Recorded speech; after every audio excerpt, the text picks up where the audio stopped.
SP Rio Mais, conteúdo de verdade, retornando aqui com a coluna Mais Ambiente, com o Júlio Tomboni. Júlio, tudo bem? Tudo bom, Rodrigo? Bom, vamos falar mais uma vez sobre questões ambientais, essa conscientização ambiental que nós devemos ter. O que está acontecendo, Júlio, com relação aos javalis? A gente vem acompanhando aí as notícias, né, de leis que vão sendo derrubadas e o abate. Explica pra gente melhor essa situação que se encontra aqui no país. É uma situação extremamente complicada, criada, infelizmente, pelos produtores brasileiros, né? Que acharam melhor você trazer o javali, que é um animal com uma resistência maior do que esse porco que a gente conhece, né? Já domesticado, e trouxeram da Ásia e trouxeram também, muitos inclusive de maneira ilegal, tá? da África. E depois que acabou aquela febre, né? Porque eu me lembro disso daí, principalmente em São Paulo, as churrascarias, a carne de javali e tal. E que começou a ficar muito custoso você manter esse animal, né? Ele é muito grande, ele é agressivo. Aí você faz o quê? Você joga na natureza, uma espécie invasora. Tá? Vamos lembrar alguns casos clássicos de espécies invasoras. A gente começa pelo pardal. Sabia que o pardal é uma espécie invasora. Ele tinha em Portugal, né? E aí alguém da corte, lá do Dom João, tinha saudades dos pardais e trouxe para cá. E o pardal virou uma praga urbana, assim, dizimou o que você tinha de canarinho. Eu já cheguei, inclusive, a ver um ataque de pardal em cima de um canarinho, é um negócio impressionante. Tá? E aí você vem numa sucessão, né? A gente tem a questão dos búfalos.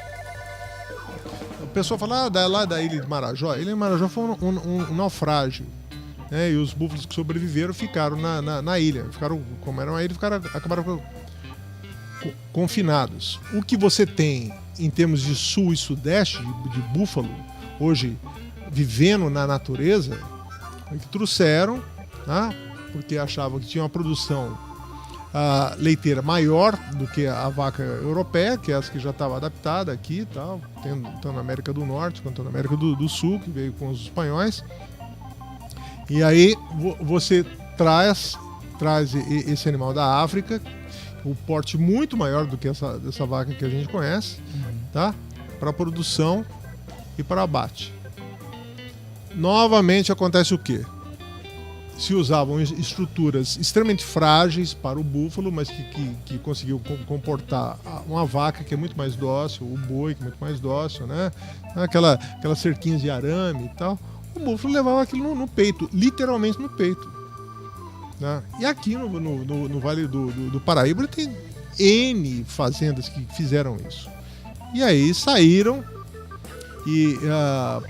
para a natureza. Tá? Então, no caso do Pantanal, tinha um problema muito sério, inclusive. Os jacarés estavam tomando sol, eles ficam inertes, né? Por causa do metabolismo deles cai muito. E vinha aquela manada de búfalo e passava em cima dos jacarés. Então quase se exterminou ali o jacaré de papo amarelo e outras espécies que tomavam sol naquelas áreas ribeirinhas. E aí também se organizou milícias, né, junto aos fazendeiros para abate dos búfalos. O búfalo não tem predador, de novo, o mesmo caso do javali, tá, na fauna silvestre do Brasil. Pô, pra você derrubar um búfalo precisa 5, 6 leões. Que são animais muito grandes, mamíferos e carnívoros imensos. Tá?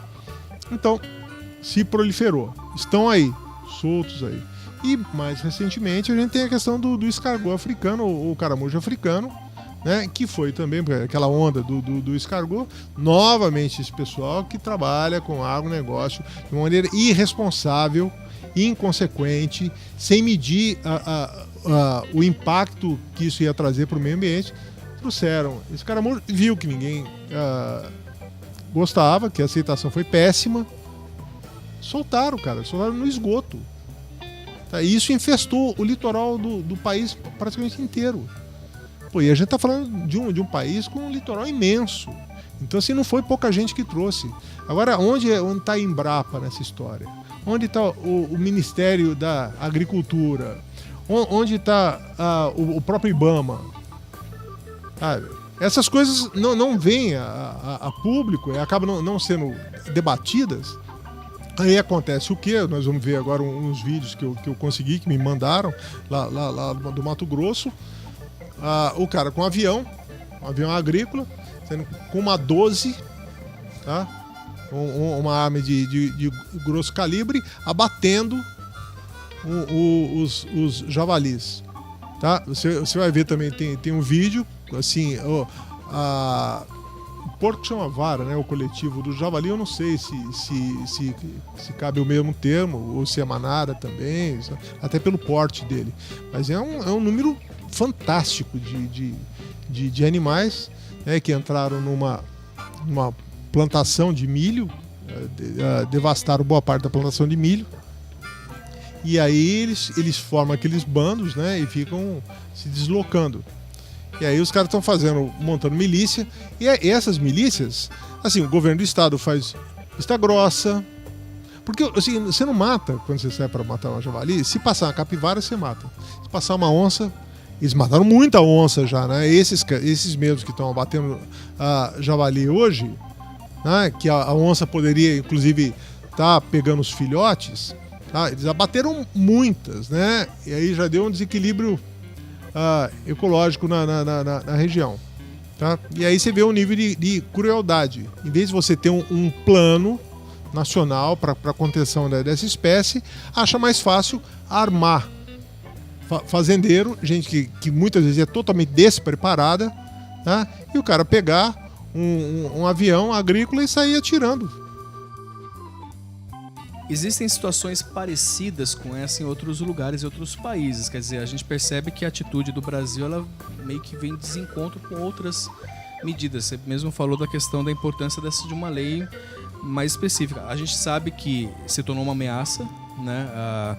E a gente pode dizer que é uma ameaça para a biodiversidade, uma ameaça para até a saúde humana ali. Mas o Brasil está indo de desencontro a alguns países. Eu queria que se você soubesse de algum caso de outros países como é que eles tomaram as medidas? Como é que eles agiram? Tem uma coisa interessante essa sua pergunta, né? A formiga de fogo, né?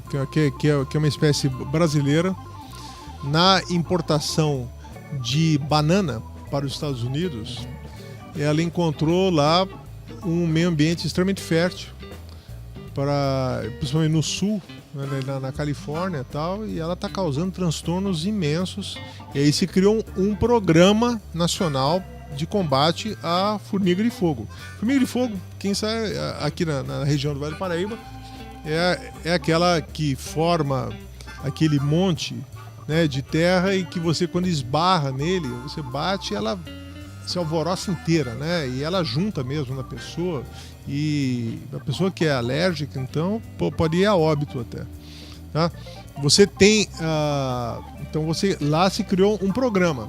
Como os estados têm mais autonomia, tá? O estado da Califórnia criou o programa dele e combate isso, pesquisou a espécie, viu qual era o inseticida, como é que tinha que ser aplicado, como é que ela se comportava no meio ambiente e tal, e está conseguindo um êxito sobre isso. Tá? A gente tem um outro caso, né, que foi... Você pegou uma abelha europeia, que é dócil, mas que produzia menos mel do que a africanizada, e você cruzou as duas, e foi feito aqui no Brasil. E é engraçado que o cara faz isso e acha que ela vai respeitar, que o animal vai respeitar os limites políticos, geológicos, entendeu? Então, daqui para lá é Venezuela, para para lá é Colômbia, você não pode passar para lá. É evidente que isso não acontece, né? Então, essa espécie de abelha africanizada, ela está hoje, inclusive, na América do Norte, tá? Então, você tem... essas são espécies invasoras já manipuladas em projetos de governo, Isso daí já tem já um bom tempo. Mas é algo que você não consegue, entra num processo meio caótico, entendeu? Meio não, totalmente caótico. Você joga a teoria do caos nisso e você é um processo que você não consegue depois controlar. Ele foge totalmente do controle, ele ganha uma autonomia. Tá? Então, o que me espanta é o seguinte, os caras irem sempre pela solução que eles imaginam ser a mais prática e novamente a mais barata. Na hora de ganhar dinheiro com esse animal, ganharam. Tá? Agora, acha que a mais prática é sair atirando e matando tudo que encontra pela frente. Uma milícia mata absolutamente tudo que vê pela frente. Aquela imagem do helicóptero que a gente acompanhou aí é realmente... aquilo ali é um avião agrícola. É um avião pra pulverizar. Isso daí vai... Você não vê ninguém do IBAMA, você não vê ninguém da Embrapa, você não vê ninguém. O nível de interferência do Estado nessas situações, tá? Ele faz vista grossa, simplesmente isso, né? E aí o que você vai ter? Você vai ter uma profusão de caçadores ilegais, tá? De gente extremamente mal preparada e, junto a isso, um volume de armas imenso, e armas muitas vezes de grosso calibre. Tá? Para bater um javali precisa de ser uma arma de grosso calibre, senão você não derruba ele. Bom, vamos acompanhando, né? Assim caminha a humanidade, né? Em passos de formiga e sem vontade. Eu já falava o Lulu Santos, né? Pois é. Júlio, mais uma vez, obrigado por estar aqui conosco, né? Nesse bate-papo. A gente sempre sabe e reforço aqui, né? Se conscientize mais, né, com relação ao meio ambiente e vamos aí nos unir, né? E a gente está aqui para cumprir pelo menos parte dessa função social, né, que é de, se você tem informação, repassar isso. Ele está aberto para interação das pessoas, né? Vamos interagir, vamos conversar, vamos propor temas, vamos ótimo. Conversar mais. Vamos conversar mais. Né? Você que de repente tem alguma sugestão, tá vendo alguma coisa irregular, né? Você pode deixar nos comentários desse vídeo, que estará tanto no Facebook quanto no nosso site, né, na sprriomais.com.br, trazer esse tema aqui para discussão aqui na coluna. E né? compartilha, né? Sim. Compartilha. Ótima semana, obrigado mais uma vez, a gente se encontra numa próxima. Com certeza, muito obrigado.